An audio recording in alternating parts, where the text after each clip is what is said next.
Samsung Green Stick SPF 50+, PA++++, yang jadi wholesale aku untuk melindungi dari sun terror.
Kita mulai ya. Assalamualaikum warahmatullahi wabarakatuh. Waalaikumsalam warahmatullahi wabarakatuh.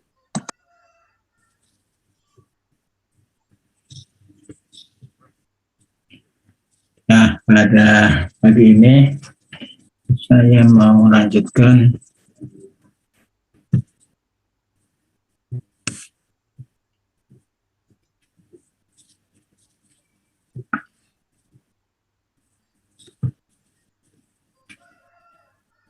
ya, desain pabrik kimia ya. Ini pengertian atau definisi. Ya, desain itu didefinisikan sebagai aktivitas kreasi ya. Aktivitas membuat ya, atau ide atau membuat proses ya, manufacturing proses untuk memenuhi kebutuhan masyarakat dan opportunity komersial ya, desain. Jadi kita berhubungan dengan desain. Kemudian desain itu kalau di proses desain itu termasuk sekelompok sekelompok item ya, atau hal-hal yang disiapkan di kertas atau rancangan gitu ya, seperti flowsheet, neraca massa, neraca energi, dan spesifikasi ya. Itu adalah proses desain. Kemudian dilanjutkan ke plan design. Nah, jadi plan design itu sebetulnya juga proses desain dilengkapi dengan plan location dan plan layout. Jadi yang dimaksud desain pabrik yaitu ya. Yang berikutnya adalah tujuan ya, apa tujuan chemical engineering design ya. Yang pertama, mendirikan pabrik baru ya. Yang kedua, mungkin ekspansi atau revisi dari pabrik yang sudah ada untuk meningkatkan produktivitas.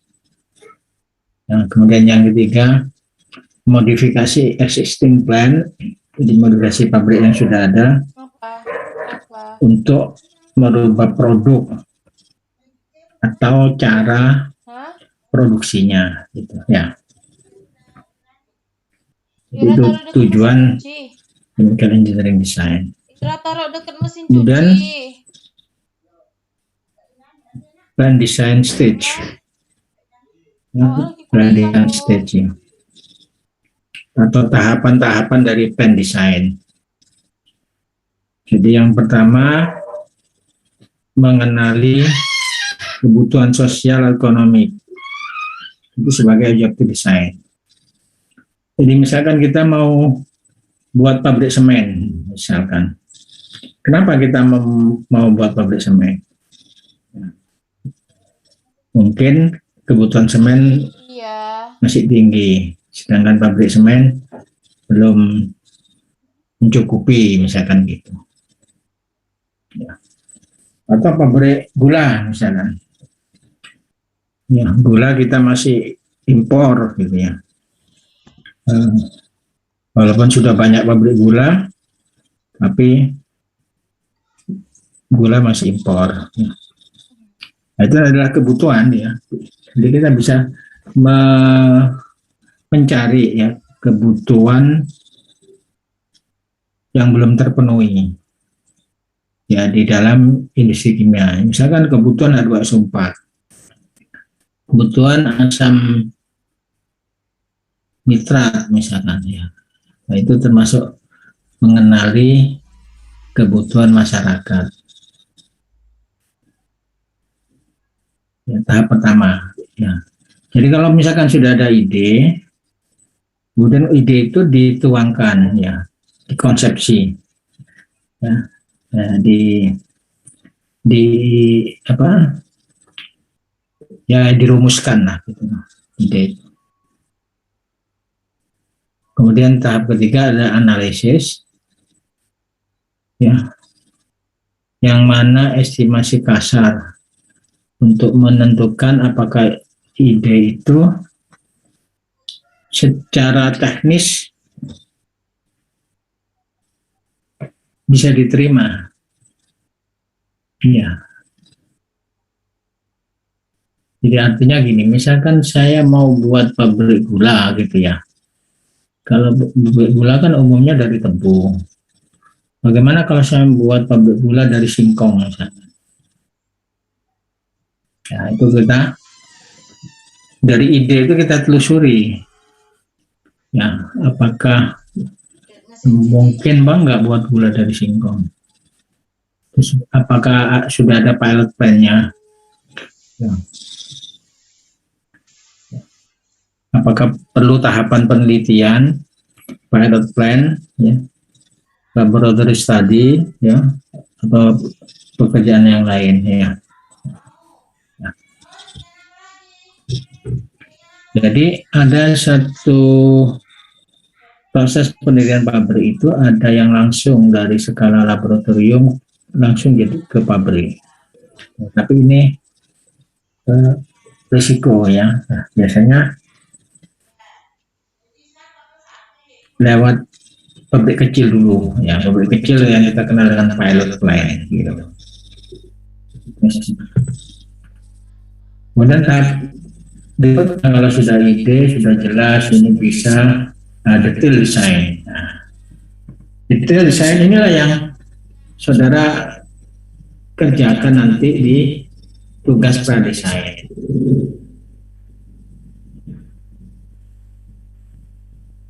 Jadi di dalam detail design ini mendetailkan ya dari proses yang dipilih ya,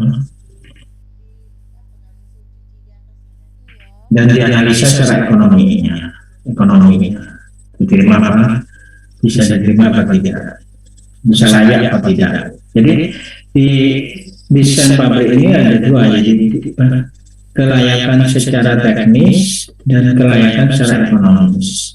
Nah, kelayakan secara teknis itu adalah pemilihan proses itu. Jadi pemilihan proses itu adalah kelayakan secara teknis. Kemudian didetailkan, dibuat flowsheet-nya, dibuat neraca masanya, dibuat neraca panasnya, dibuat speknya, ya, kemudian dihitung harganya, kemudian dilihat secara ekonomis menguntungkan atau tidak. Jadi setelah teknis itu sudah diketahui layak, kemudian secara ekonomis layak atau enggak.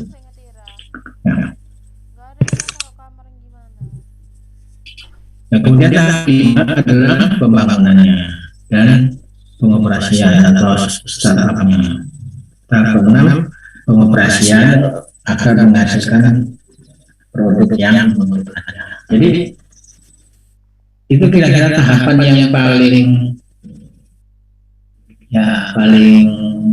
kasar lah istilahnya. Dan 5 tahap ini mulai dari mempelajari kebutuhan, ya, kemudian dicari prosesnya, didetailkan, dihitung secara ekonomi untuk atau tidak, kemudian dibuat pabriknya.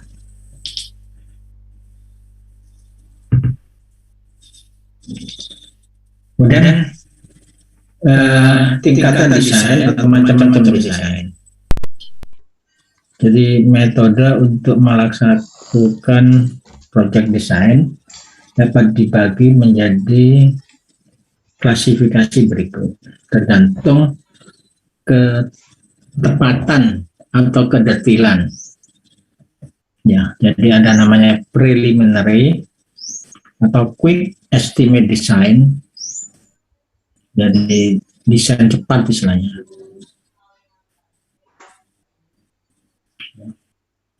Beberapa pabrik memang bisa dilakukan desain cepat gitu ya.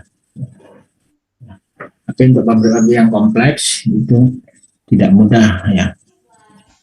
Ya kita sebut preliminary gitu ya. Kemudian yang kedua adalah detail estimate design. Jadi desain memperkirakan jadi secara detail gitu ya. Secara detail itu ya ada flowsheet-nya sampai alatnya itu sudah termasuk detail. Ya, tapi ada lagi yang dimaksud detail itu sampai mechanical ya. Jadi biasanya kalau chemical design, ya, chemical design itu termasuk basic design. Ya, jadi di dalam detail itu bisa dibagi lagi, ada yang basic design sama detail design. Ya, detail design itu memasukkan unsur mechanical. Ya, mechanical itu misalkan alat gitu ya. Itu ada tebalnya, las-lasannya, nozzle-nya dan sebagainya. Kemudian ada electricalnya, ada controllernya, mungkin ada pemanas, ada pendingin dan sebagainya. Ya. Jadi itu adalah detail. Jadi kan. Kemudian yang ketiga, proses yang ditetapkan ya atau detail design ya. Jadi benar-benar detail design.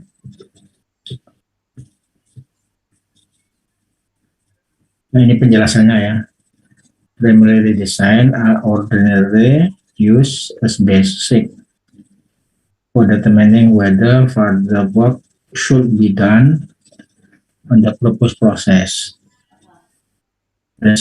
Based on approximate process method and raw cost estimate are prepared few detail are included and the time spent on calculation is kept in minimum. Kemudian detail system design. In this time design, the cost and profit potential of established process is determined by detailed analysis and calculation. However, exact specification are not given for the requirement and drafting. Jadi pekerjaan pradesain itu bisa termasuk satu, bisa termasuk dua.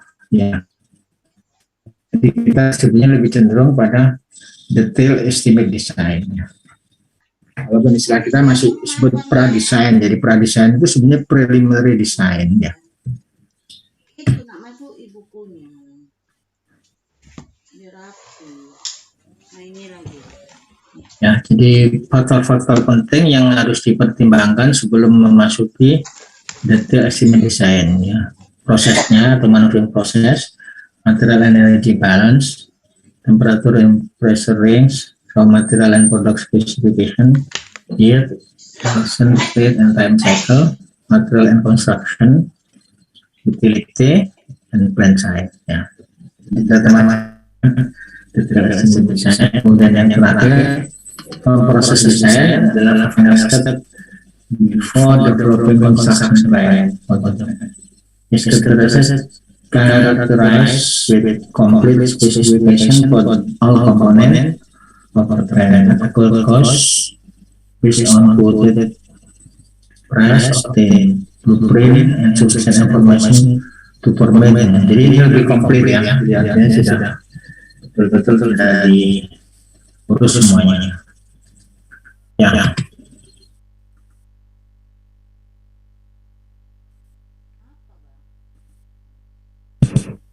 Nah, sekarang setelah ada gambaran perbedaan tingkatan desain, ya, saya akan melihat sistematika tugas pradesain. Ya. Ini format lama ya. Format barunya. Kalau format lama itu pendahuluan, itu analisa potensi pasar, produksi, konsumsi, ekspor, impor, potensial ekonomi. Ya, kemudian kapasitas pabrik, penentuan kapasitas pabrik,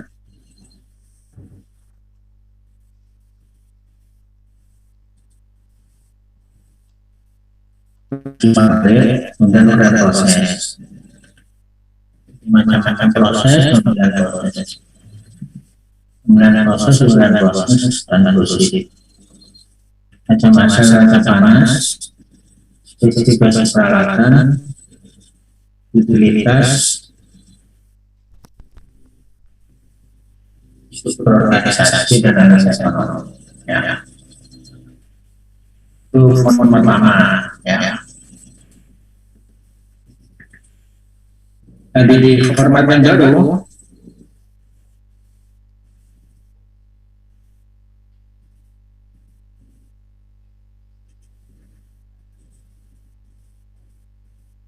ya, di bab 1 sedikit dirubah, ya. Di pengelompokannya aja dirubah. Kontennya sama, ya.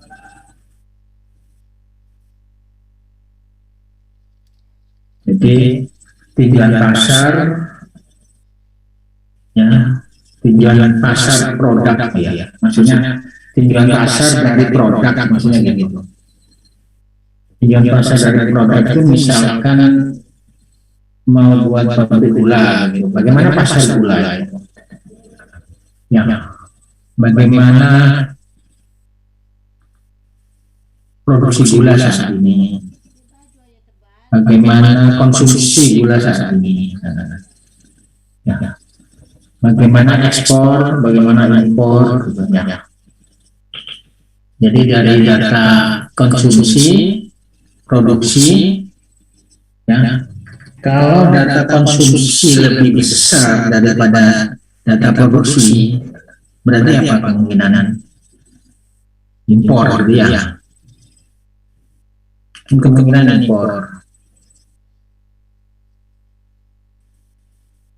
Tapi sebaliknya, kalau data produksi lebih besar dari data dari konsumsi, maka kemungkinan besar ekspor, ya, ada ekspor. Tapi bisa jadi dua-duanya ada. Jadi kita mengekspor, jadi kita mengimpor. Kira-kira apa?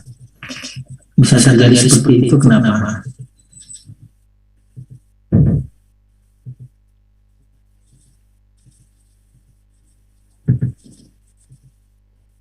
Ada yang bisa jawab? Tadi ya, kalau konsumsi lebih besar daripada produksi, berarti kita kemungkinan besar impor. Karena untuk menutupi kekurangan konsumsi. Sebaliknya, kalau produksi lebih besar dari konsumsi, berarti kemungkinan ekspor. Tapi bisa jadi, ya, Indonesia itu bisa untuk satu produk, ya, untuk satu produk, misalkan gula, gitu ya, misalkan kita bisa ekspor, tapi juga kita bisa impor. Namanya mana?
Mana ada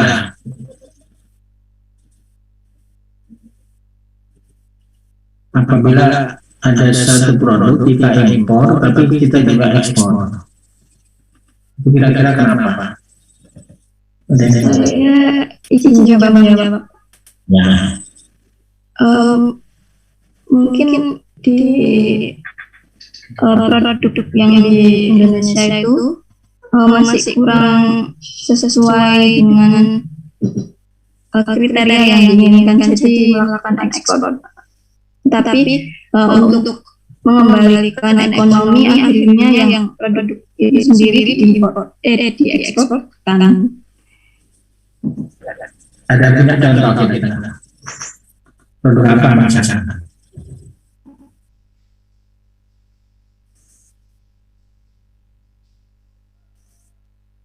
Misalkan gula gitu ya. Kita punya data ekspor, ada data impor. Kenapa ada data? Kenapa kok ada gula yang diekspor, ada gula yang diimpor?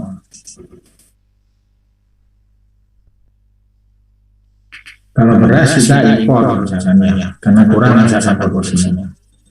Sekarang kalau gula itu ada yang diekspor, ada yang diimpor. Kira-kira kenapa?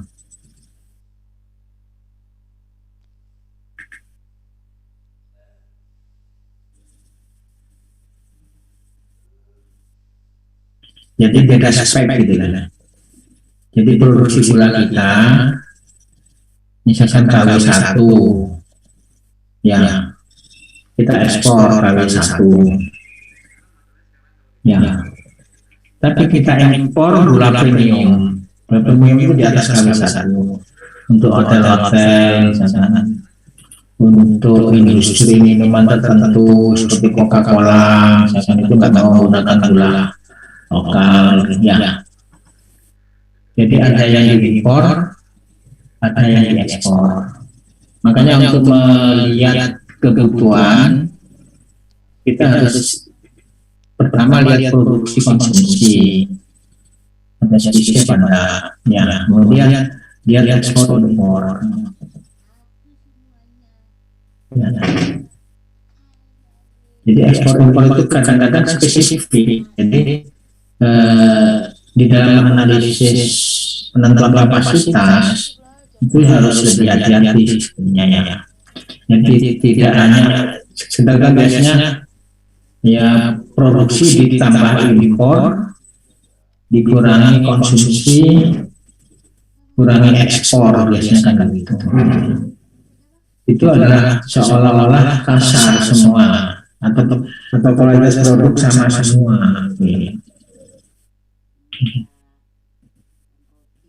Sehingga sebenarnya cukup kalau analis pasar itu lihat produksi konsumsi aja. Ya. Perhitungannya ke produksi konsumsi aja. Ekspor impor bisa dilihat atau sebaliknya, mungkin ekspor impornya diperhatikan. Jadi harus lebih apa ya istilahnya, harus lebih jeli gitu ya. Contoh lagi ya, apa lagi yang ekspor impor selain gula, minyak tadi ya. Minyak kita kan punya produksi minyak dari sumur ya, sumur minyak. Tetapi kita itu impor minyak dari Arab Saudi, tapi kita ekspor minyak ke Jepang. Aneh kan? Kira-kira kenapa? Kita ekspor minyak ke Jepang, tapi kita impor minyak dari Arab Saudi. Ada yang tahu kira-kira? Nah, baca berita tentang minyak. Nisa Ul Afifah, di mana Nisa?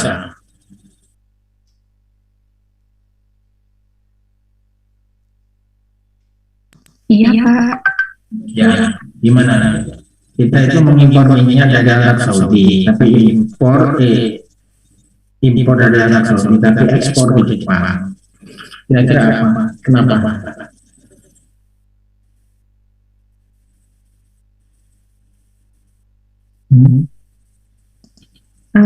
Kalau dari saya seperti Mbak ada Pak, dari kualitasnya juga mungkin berbeda kebutuhan tiap negara. Ini belum produk, masih minyak mentah. Minyak mentah kita kan punya kilang ya, seperti Cilacap, Balikpapan, Dalaman itu bahan bakunya impor dari Arab Saudi. Kita punya sumur-sumur minyak di Sumatera, di Kalimantan, ya. Tapi kita ekspor ke Jepang, gitu loh. Jadi belum ada produknya, masih minyak mentah. Jadi kalau kita misalkan mendesain pabrik kilang minyak, kita gimana ngitungnya gitu loh, analisis pasarnya gimana? Karena kalau dihitung cuma ekspor impor nanti nggak masuk gitu. Jadi harus lebih jeli. Nah, kira-kira apa? Tadi kan contoh tadi kan gula ya, beda spek gitu ya. Ini juga sama, beda spek. Jadi yang diimpor dari Arab Saudi itu untuk kilang Cilacap. Ya. Terus kilang Balongan itu dari Sumatera. Jadi KW, bukan KW ya, kualitas minyak mentah itu ternyata di masing-masing sumur beda, ya, kilangnya juga beda. Jadi ternyata tidak semua kilang itu bisa ngolah sembarang minyak, spesifiknya. Jadi kalau di Cilacap itu ngolah minyak dari Arab Saudi, kalau ini ngolah minyak dari gitu loh. Itu faktor pertama, sehingga nggak bisa kita menjaga minyak dari Cepu atau dari Bojonegoro diolah di Cilacap itu, nggak bisa. Ya. Setiap kilang itu spesifik. Ya. Itu faktor pertama itu, atau salah satu penyebab itu. Penyebab yang kedua, masalah lingkungan, kualitas kadar sulfur. Jadi kalau di Indonesia itu lingkungan belum begitu ketat, ya, sehingga minyak yang kadar sulfurnya tinggi itu nggak jadi masalah. Ya, kita impor dari Arab Saudi dengan harga lebih murah. Kita jual di Jepang harga yang lebih mahal karena minyak yang kita jual ke Jepang itu kadar sulfurnya rendah. Tuh. Jadi ada dua penyebab khususnya jawaban kenapa ekspor ini ada ekspor ada impor gitu. Ya.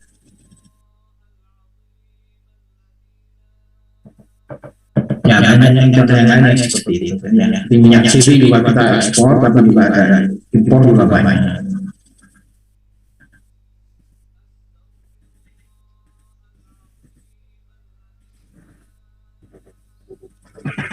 Ya, pertanyaan sampai di sini. Ini penting karena ini nanti menentukan kapasitas, ya. Jadi tidak harus lebih tajam, jadi tidak sekedar dihitung pakai rumus, kapasitasnya ditentukan dari rumus yang sangat sederhana. Harus lebih jeli. Jadi ada produk-produk tertentu yang sulit. Sulit itu ada dua. Pertama, datanya tidak komplit. Jadi data produksi konsumsi tidak lengkap. Data ekspor impor juga tidak lengkap. Itu kan sulitnya. Nah, data sensitif. Kemungkinan kedua, sulitnya itu bukan datanya tidak lengkap, data itu lengkap tapi tidak ada datanya. Contohnya misalkan mau buat biodiesel gitu, atau mau buat alkohol gitu, itu banyak data nggak ada, data konsumsinya juga nggak ada, data produksinya tidak ada. Yang data produksi ada sih karena ada pabriknya ada. Jadi bisa karena kelengkapan data, kalau memang datanya nggak ada karena pabriknya tempat baru. Jadi saya kan baru. Nah, kebutuhannya itu tidak menggunakan data konsumsi produksi, tidak menggunakan data impor, ekspor, tapi menggunakan data kebijaksanaan pemerintah. Kalau pemerintah itu mau ganti minyak solar dengan biodiesel itu bagaimana kebijakannya? Berapa tahun sampai tahun 2005 bagaimana? Nah, itu bisa diperkirakan nanti kebutuhan biodiesel saat itu. Ya, dari kebijaksanaan pemerintah.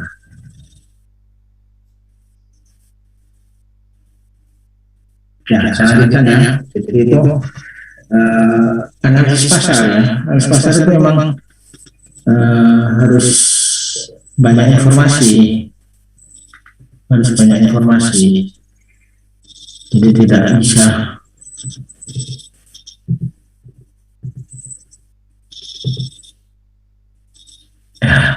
kemudian yang kedua itu teknologi proses. Maksudnya teknologi proses itu proses yang sudah ada, ya, proses yang sudah ada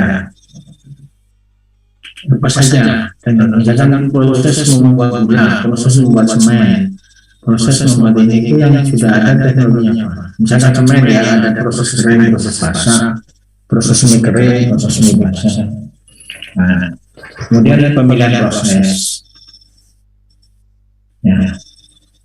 Itu sekarang di bab 1. Kalau yang formatnya nama pemilihan proses itu ada di bab 3.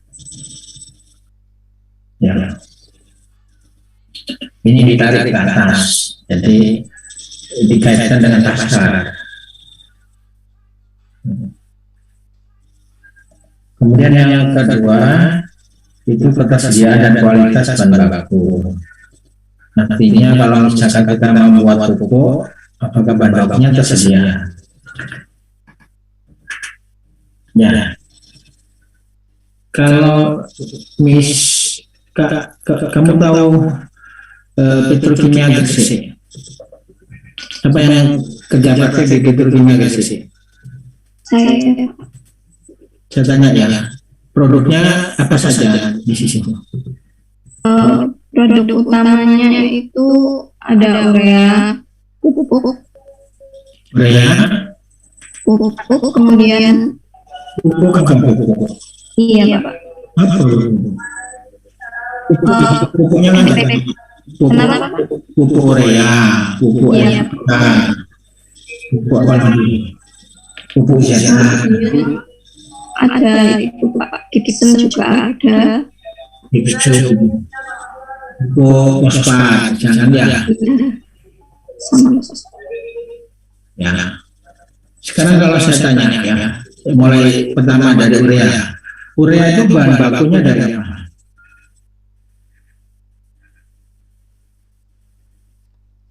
Iya.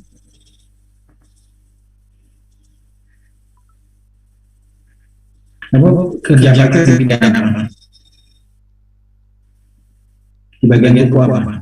Saya di bagian itu Gibson dari Purified Gibson di pabrik 3B. Gibson itu by product ya, bukan produk ya. Gibson itu berai produk dari pupuk apa? By produk dari asam fosfat. Berai produk dari asam fosfat. Ya.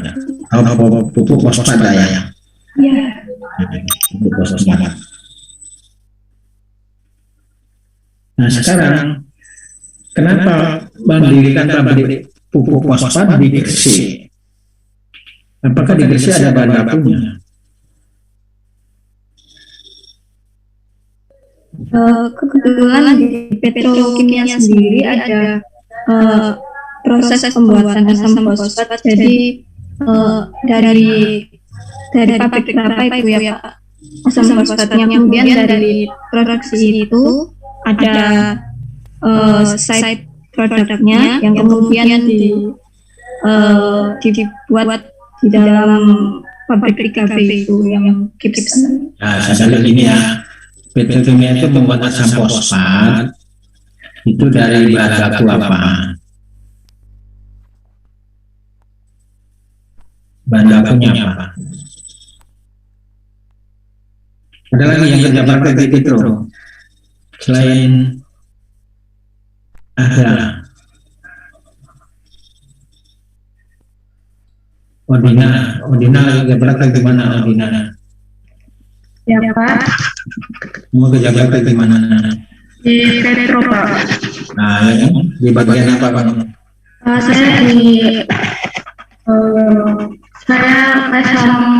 Saya lupa Pak, antara asam fosfat atau asam sulfat. Asam fosfat yang misalnya ada. Atau asam sulfat ada terserah. Ya. Ya. Wah, yakin asam sulfat ya. Asam sulfat itu bahan bakunya dari apa?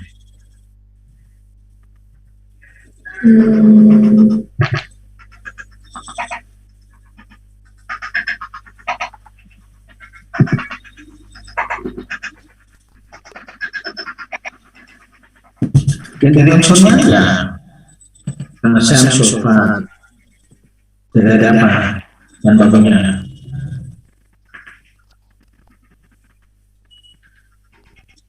Kalau asam sulfatnya dari sulfur. Dari sulfur. Nah, saya sulfurnya dari mana? Apakah di Gresik ada tambang sulfur atau sulfur? Sulfur itu kan belerang ya. Di sini yang penghasil belerang dari mana?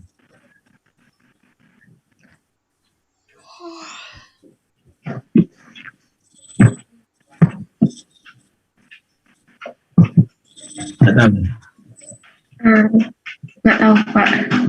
Tahu. Ada gunung belerang nggak di Jawa Timur? Ada Pak. Ada. Di mana gunung? Di Gresik sendiri juga ada. Wah, ada. Gresik kok. Gresik masa ada gunung? Gunung Ijen Pak. Hah? Gunung Ijen. Ya, Ijen itu penghasil belerang. Tapi apakah belerang dari Ijen itu yang dipakai oleh Petrokimia Gresik?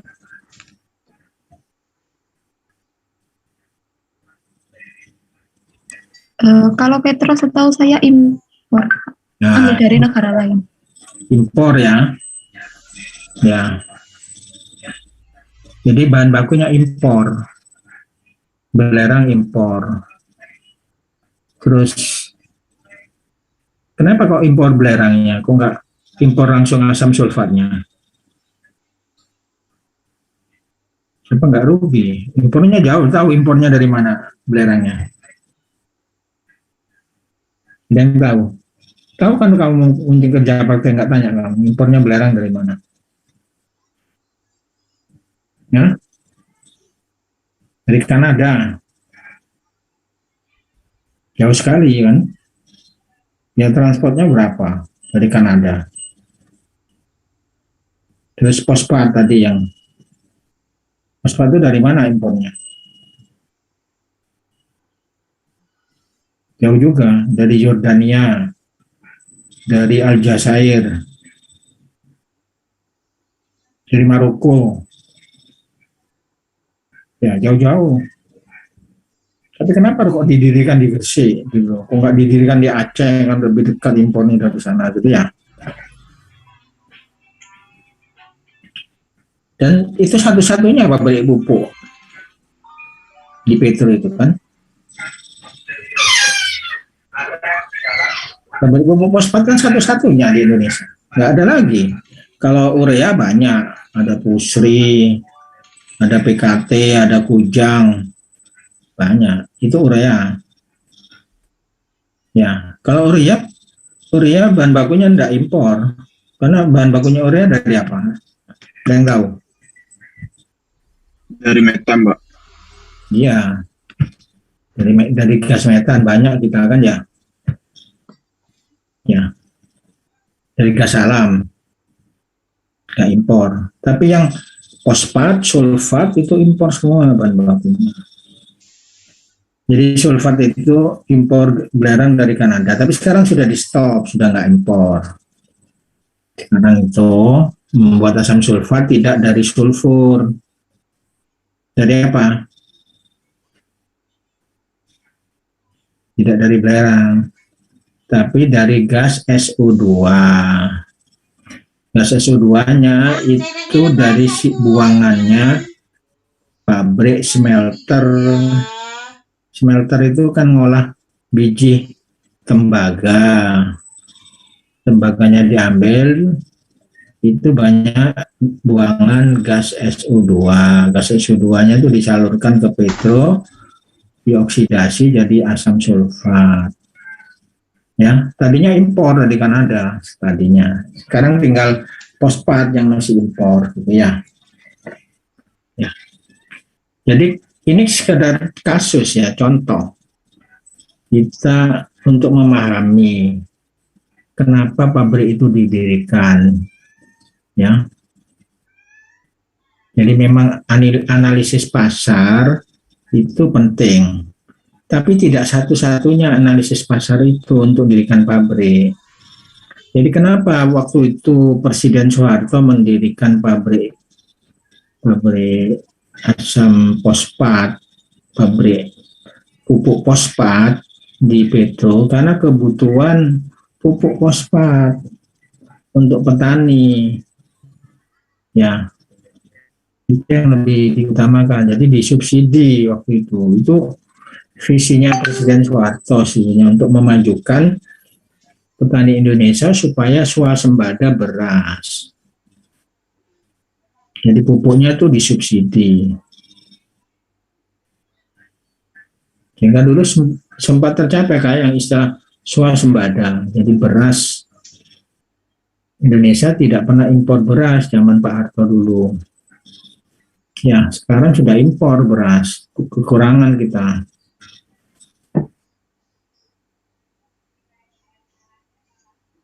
Ya, jadi ini sebagai gambaran ya, sebagai gambaran bagaimana analisis pasar gitu. Jadi supaya tidak saklek atau tidak terpaku pakai rumus. Biasanya itu kan mesti rumus konsumsi ditambah ekspor dikurangi impor dan produksi.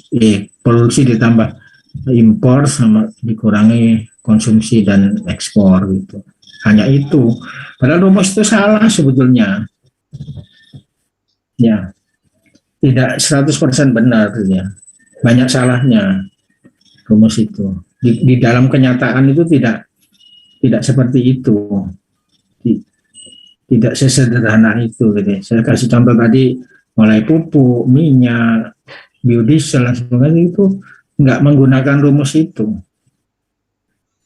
Ya.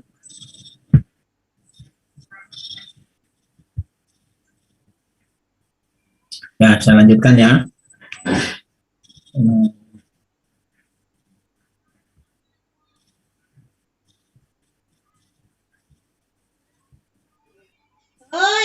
Ya, jadi itu di bab 1 ya.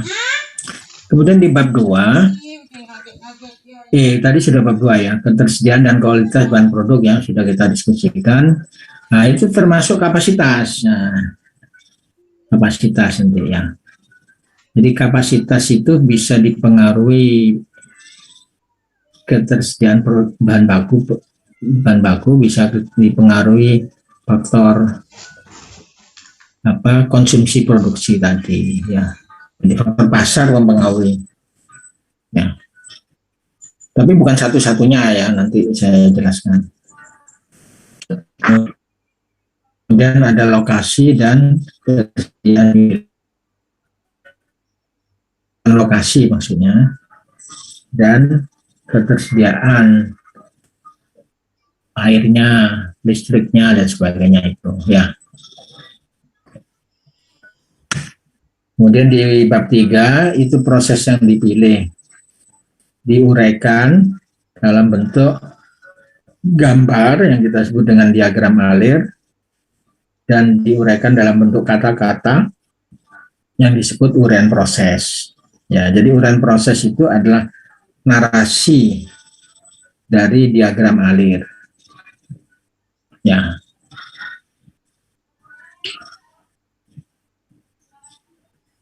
Itu di bab 3. Kemudian di bab 4 itu adalah neraca massa dan energi. Ya, jadi bab neraca massa dan neraca energi. Ya. Kemudian di bab 5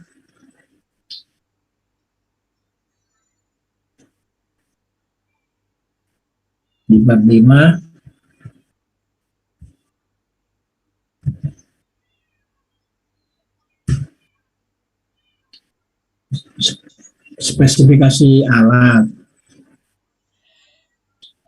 kemudian daftar harganya, daftar harga dan daftar peralatan dan harga mestinya gitu ya. Ya, harga dan peralatan. Nah, biasanya harga dan peralatan itu enggak di sini, biasanya di belakang di analisa ekonomi gitu ya. Tapi ini dipindah di sini ya. Kemudian yang ketiga tata letak pabrik, dan yang keempat PNID dan preliminary HACCP. Ya, kemarin HACCP ada di bab 6. Dan di bab 6 itu perhitungan CAPEX dan OPEX. CAPEX itu modal, biaya modal. Jadi kalau mendirikan pabrik itu butuh modal berapa? Ya, jadi itu menghitung modal. Jadi untuk menghitung modal itu ada perhitungan sebelumnya. Ya, data ekonominya, data harga peralatannya, harga tanah, dan sebagainya. Ya, ya, itu masuk di asumsi-asumsi itu.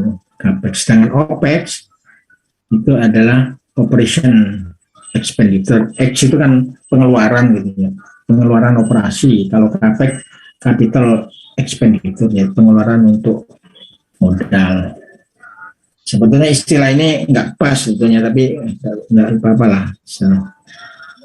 Misalnya CAPEX dan OPEX itu sebetulnya lebih ke pabrik existing. Kalau pabrik belum ada itu lebih ke nilai investasi ya. Jadi CAPEX itu investasinya itu berapa. Jadi nilai investasi itu nilai yang dibutuhkan untuk membangun pabriknya ya, itu adalah nilai investasinya. Sedangkan biaya operasi, nah itu sebetulnya antara biaya operasi sama biaya ini jadi satu. Kalau dulu istilahnya kan fixed cost sama operating cost gitu ya. Jadi fixed cost itu untuk modalnya, ya. Operating cost itu untuk menjalankan. Jadi kalau seperti usaha gitu lah ya. Kalau saudara usaha, buat suatu usaha kan ada modal untuk bangunan, untuk alat-alat sebagainya. Bisa ada biaya operasional. Itu. Kemudian ada analisa ekonominya. Analisa ekonomi itu di sini diberikan ada NPV. NPV itu singkatan dari Net Present Value. IRR singkatan dari Internal Rate of Return. Terus POT singkatan dari Payout Time. Kemudian ada sensitivitas. Sensitivitas terhadap IRR aja. Karena bisa aja sensitivitas pada POT, bisa pada NPV gitu ya. Kemudian ada tambahan aspek sosial dan lingkungan.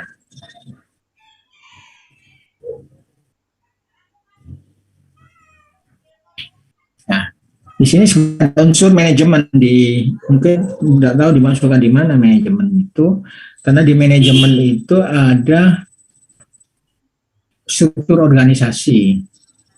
Di dalam struktur organisasi itu nanti ada gaji manajer, gaji komisaris, gaji karyawan, ya. Kan itu termasuk OPEX, masuk di OPEX nanti.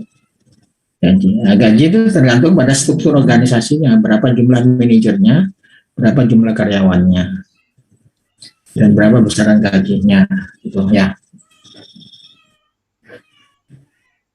Ya, sementara di sini mungkin ada pertanyaan.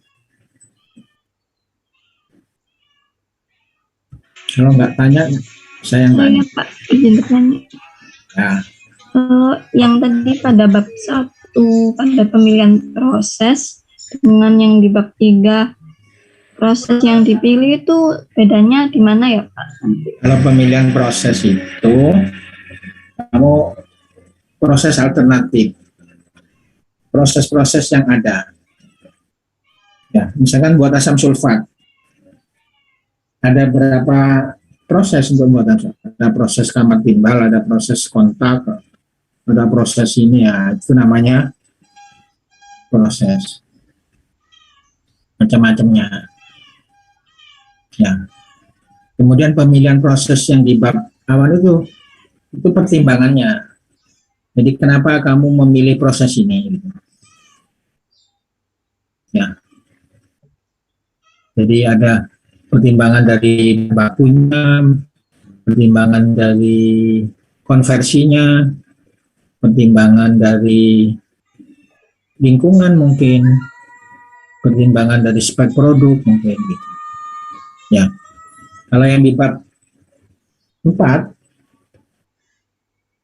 itu langsung ya, jadi proses itu langsung digambar proses itu apa gambarnya seperti apa uraiannya apa. Ya, jadi kalau di sana pertimbangannya, kalau di situ sudah dipakai gitu loh.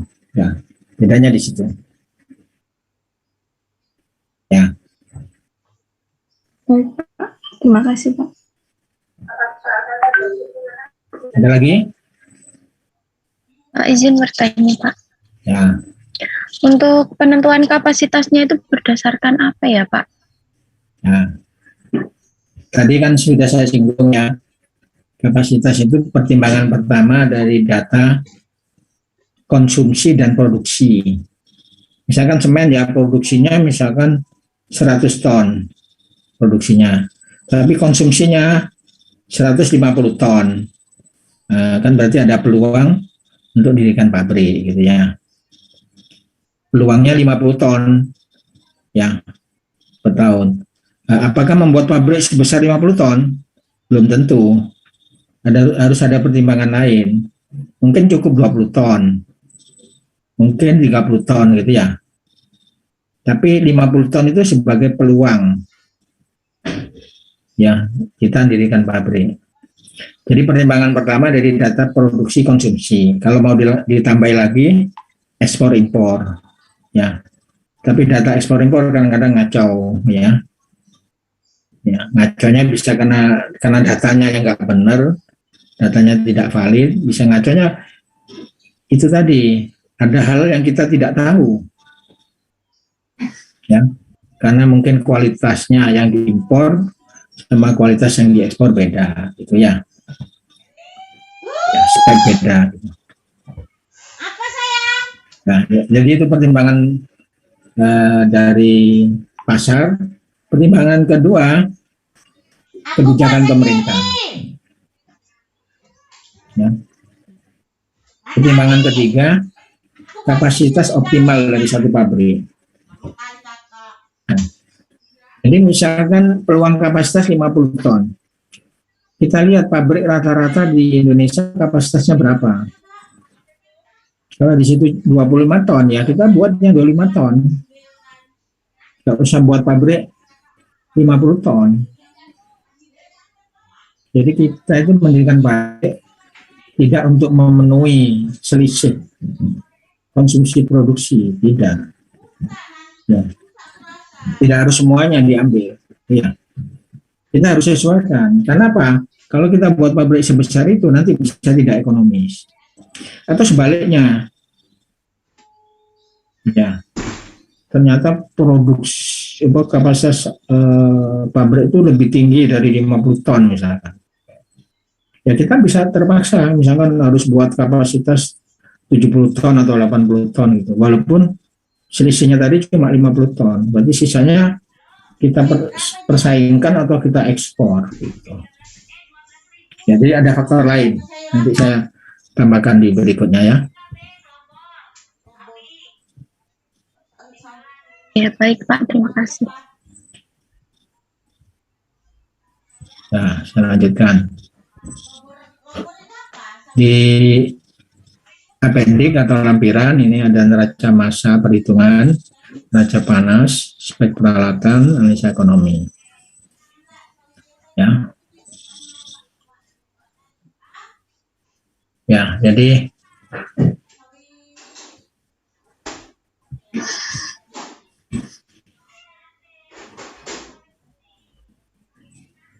tinjauan pasar produk ya, itu bisa menggunakan data konsumsi nasional ya atau dunia bisa jadi data produksi nasional, kemudian data ekspor impor, kemudian yang tidak kalah pentingnya ya potensial ekonomi. Apa yang potensial gimana? EP itu di pelajaran apa itu yang Robin Smith itu loh, desa proses ya, itu juga harus dicek ya.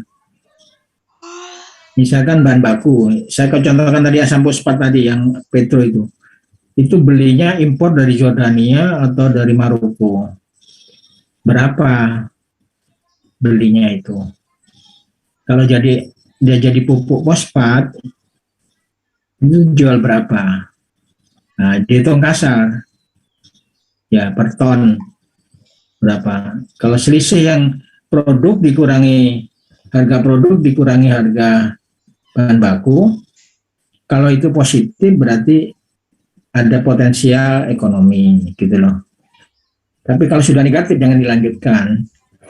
Ya nggak perlu didesain lagi. Jadi nggak mungkin layak nanti. Jadi potensial ekonomi harus dilihat secara positif dulu. Potensial ekonomi itu tergantung dari bahan baku ya yang digunakan. Tergantung dari bahan baku yang digunakan, tergantung dari ketersediaan bahan baku, dan tergantung pada proses juga ya. Itu tinjauan pasar dan produk. Kemudian basic design datanya ya, teknologi prosesnya itu ya, pemilihan proses ya. Terus kapasitas pabrik dan lokasi pabrik, spesifikasi peralatan bahan baku dan produk, harga bahan baku dan produk. Nah ini penentuan kapasitas pabrik didasarkan pada kajian potensi pasar, jadi data ekspor, impor, konsumsi, produksi ya, kurang ya. Ya, kedua, kebutuhan masa mendatang atau kebijakan pemerintah atau tren dunia. Ya.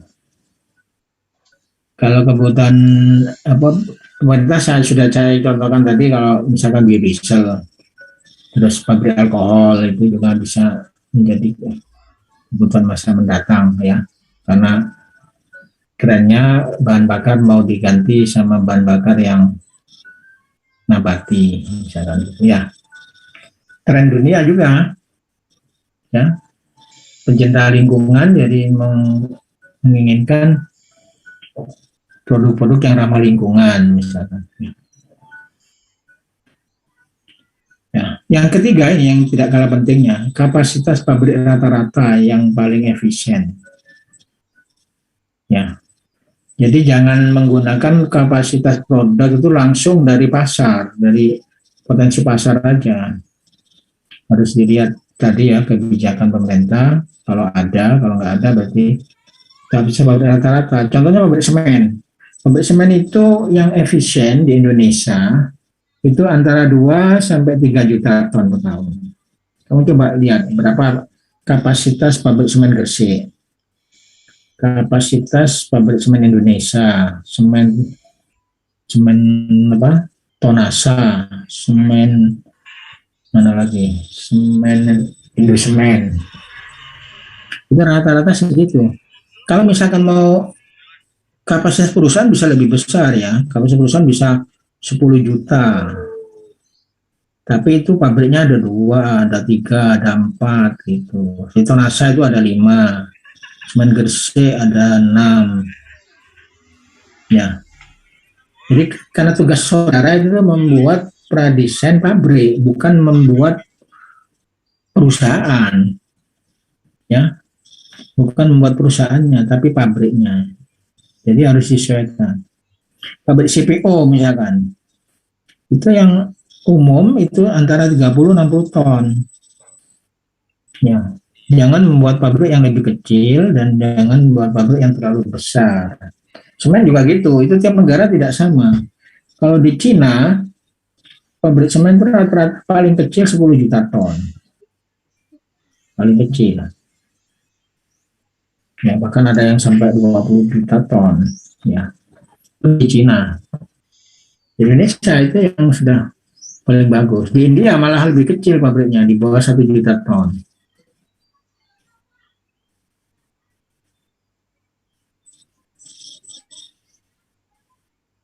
Kenapa bisa begitu? Itu banyak faktor lah.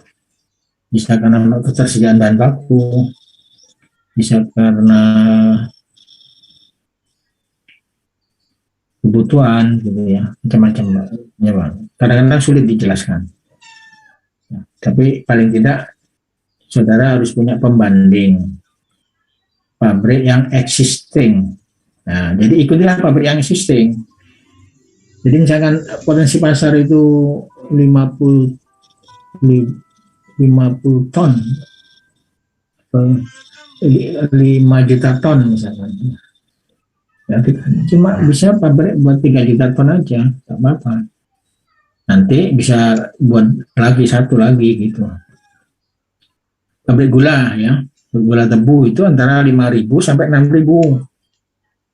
Kalau buat pabrik gula terlalu kecil, pernah di Malang, Igomas, 500 bangkrut pabriknya, kena kasus, karena nggak ekonomis, karena terlalu kecil.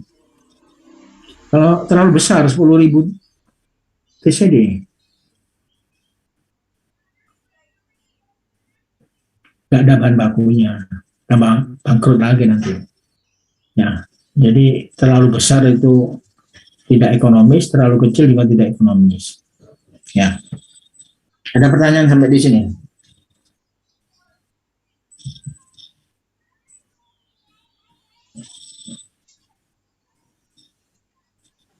Ya ada. Sekarang saya yang tanya. Apa? Iksan. Mana Iksan?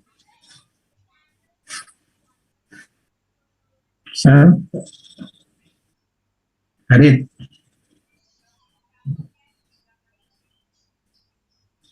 Harid? Hadir, Prof. Nah, saya tanya ya. Ya, Prof. Kapasitas itu didasarkan kapasitas produk atau kapasitas? Mohon maaf, Prof. Bisa diulang, Prof. Soalnya sinyalnya Kapasitas itu didasarkan kapasitas produk, sebutannya kapasitas produk atau kapasitas bahan baku. oh ya, Prof. Kapasitas itu kapasitas pengolahan dari produknya, Prof. Pengolahan dari bahan baku, mohon maaf. Apa itu? Kapasitas dari bahan Atau baku produk. bahan Dengan baku, Prof. pabrik pupuk 10.000 ton. Itu 10.000 ton itu produknya apa bahan bakunya? Bahan bakunya, Prof. Oh, ya benar. Agda gimana Agda? Produknya, Prof. Tergantung ya. Ada pabrik yang kapasitasnya itu didasarkan produk seperti pabrik pupuk, pabrik minyak, itu selalu orientasi dilihat produknya berapa kapasitasnya. Kalau berapa kapasitasnya, nah, itu kalau pabrik pupuk orang selalu ngomong itu kapasitas produk. Tapi kalau pabrik gula tebu ya, berapa kapasitas pabriknya? 5.000 TCD. Apa TCD itu? Tahu TCD? Tahun Krende, Prof. Ton Kende. Berarti itu bahan baku. Jadi kalau gula itu bahan baku tebunya, kapasitas pengolahan namanya. Ya, kalau seperti pupuk, semen itu kapasitas produk ya. Hati-hati di situ. Jadi ada pabrik yang berdasarkan kapasitas produk, ada yang pabrik yang didasarkan kapasitas dari bahan baku. Ya. Mana beda cirinya apa? Kalau yang bahan baku itu biasanya seperti pengolahan dari bahan-bahan alam. Ya seperti contohnya pabrik gula itu cenderung orang menyebut berapa ton tebu yang diolah, bukan berapa gula yang dihasilkan. Tapi di pabrik gula rafinasi itu berganti berapa produk gula yang dihasilkan, gitu ya. Kalau pabrik biodiesel itu antara produk sama bahan baku hampir sama. Ya, kalau bilang biodiesel kapasitas 100.000 ton, nah itu bisa bahan bakunya memang 100.000 ton. Produknya juga hampir sama. Ya, jadi ini perlu hati-hati yang dimaksud kapasitas produk ya. Nah, ini terakhir sekarang.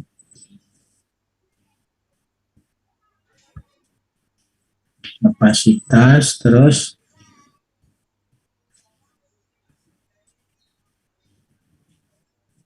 lokasi ya. Lokasi itu bisa di dekat pasar, market oriented. Contohnya pabrik es gitu ya. Pabrik es kebutuhan Surabaya ya, ya pabriknya di Surabaya. Jangan di Malang. Kalau di Malang nanti mencair ya. Ya, market oriented. Ada resource oriented, pabrik semen. Kenapa pabrik semen kok di Tuban? Kok nggak di Surabaya? Karena bahan bakunya di gunungnya di Tuban. Nah, makanya namanya pabrik semen Gresik, tetapi pabriknya di Tuban. Kok nggak ganti pabrik Tuban? Pabrik semen Tuban. Itu karena brand. Sehingga kalau sudah terlanjur terkenal, ya nggak bisa diganti. Walaupun asal usulnya dulu karena lokasi gitu.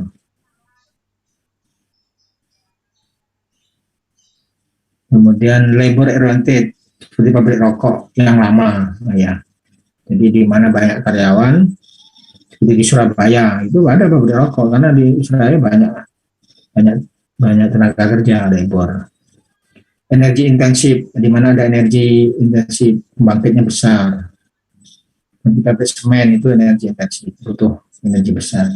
Jadi pabrik semen itu bisa resource oriented, bisa energi intensif. Terus yang terakhir adalah kawasan industri. Nah, jadi karena peraturan lingkungan, peraturan pemerintah, semua pabrik dijadikan satu dalam satu lingkungan kawasan industri. Seperti SIR di Surabaya, PIR di Pasuruan, GKB di Gresik, atau di Mojokerto itu Ngoro misalkan, ya. Itu kawasan industri. Terus kemudian lokasi tadi ya, ketersediaan tenaga kerja, kesediaan listrik atau power plant, kesediaan air, adanya pelabuhan, dan faktor sosial. Faktor sosial itu penting. Dulu Pak Semen Gresik itu buang di ikan pabrik di Darapati, gagal karena ditolak oleh masyarakatnya di situ. Ya, itu faktor sosial. Ya, bisa berpengaruh sekarang. Jadi penolakan. Kemudian contoh apalagi pembangkit tenaga nuklir itu di mana-mana ditolak. Dulu rencana di daerah Jepara, pernah di Gresik, mau dirikan di Gresik nggak jadi, pokoknya hampir semua jadi penolakan. Sekarang ada rencana di Bangka Belitung. Ya, itu faktor sosial. Ya, sampai di sini mungkin ada pertanyaan. Jadi ada tambahan ya, kapasitas, lokasi. Ya. Nah, berikutnya, ini saya mengerti gas kelompok.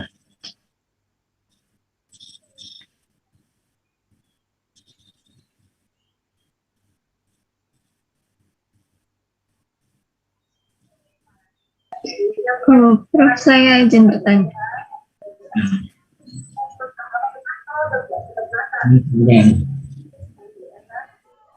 Hanya tugas kelompok apa yang tadi?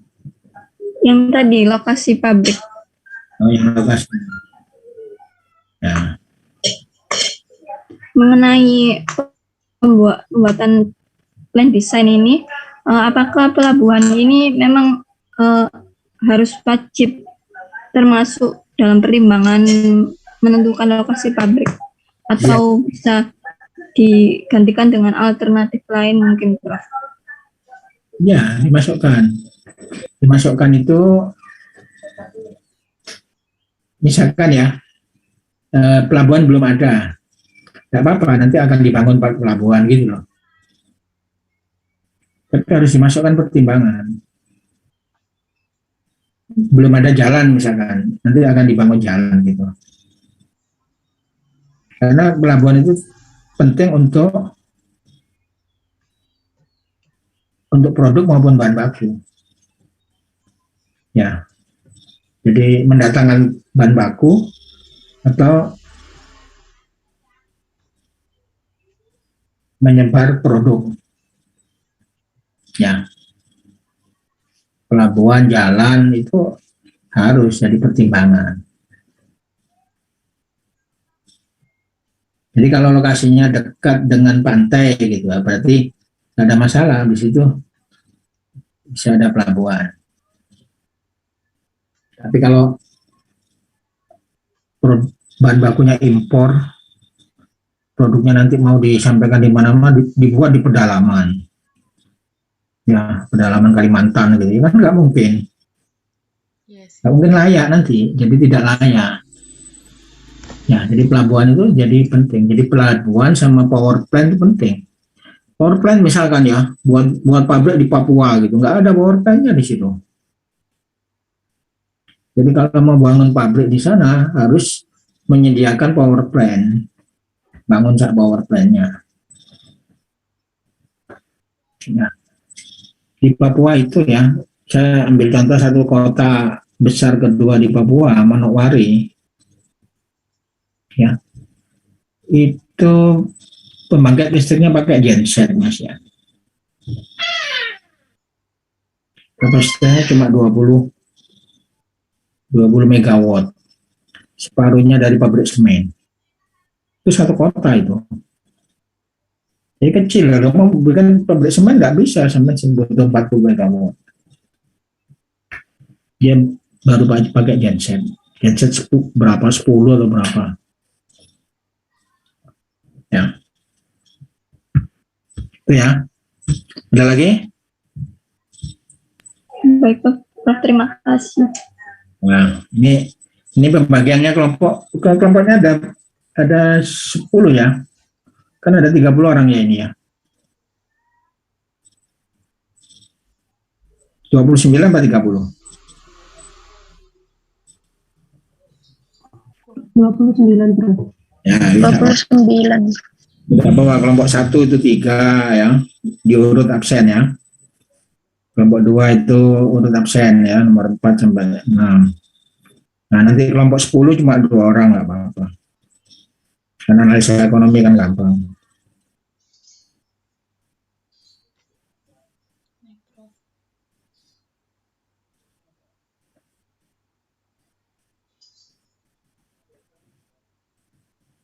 Ya, saya kira untuk hari ini ya, saya kira sampai di sini. Prof, izin bertanya, Prof. Ya, boleh. Untuk tugas presentasinya itu berarti temanya diambil satu, misal kita pabrik apa gitu, jadi Iya. satu. Iya, salah satu aja. Oh ya, berarti sesuai kesepakatan ya, Prof? Enggak, nanti tak carikan bahannya. Oh, iya. Cari sendiri juga boleh. Ya. Jadi misalkan neraca massa apa? Kamu buat sendiri pabrik minyak gitu. Enggak, saya nanti siapkan, sudah tak siapkan. Jadi bagaimana cara membuat neraca massa dari satu flowsheet atau blok diagram. Ya. Terus, Ya, baik, Prof. apalagi tadi penentuan kapasitas itu pabrik apa gitu. Nanti saya sediakan semua. Ya. Jadi ini nanti 2 minggu lah kira-kira dari sekarang ya. Nanti minggu depan nggak kasih bahannya. Minggu depan kan sudah mulai kelompok 1 gitu, ya. Minggu depan atau minggu depannya lagi. Saya masih ngasih kuliah sekali 2 kali lagi. Ya, 2 kali lagi. Jadi masih 3 minggu lah kira-kira. Minggu depan saya siapkan materinya. Bahannya maksudnya. Ya. Ya, saya kira ini yang hadir kurang 1 ini. Siapa yang nggak hadir ini? Anggun, Prof. Anggun ya. Iya, izin sakit dia. Mau sakit. Oke. Ya. Ya sudah kalau gitu. Saya kira sampai di sini. Assalamualaikum warahmatullahi wabarakatuh. Selamat pagi. Ya. Waalaikumsalam warahmatullahi wabarakatuh. Terima kasih, Prof. Oh.